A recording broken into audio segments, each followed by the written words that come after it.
When we work with money, there are several different ways to express the same value.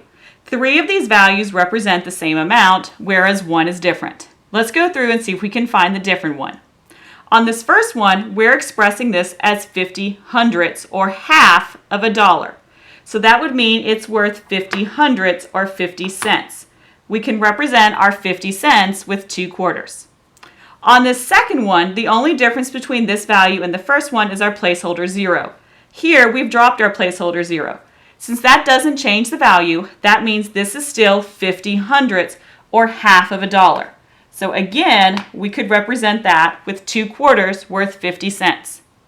Instead of representing it as part of a dollar, we could represent it as 50 cents. 50 individual pennies worth 1 cent each.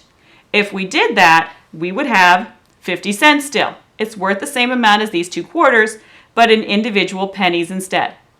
Now on this last one, we still have the 50 and we still have the cents, but now we've added a decimal before the 5. That greatly changes its value because we don't have 50 cents anymore, we have 50 hundredths of a cent.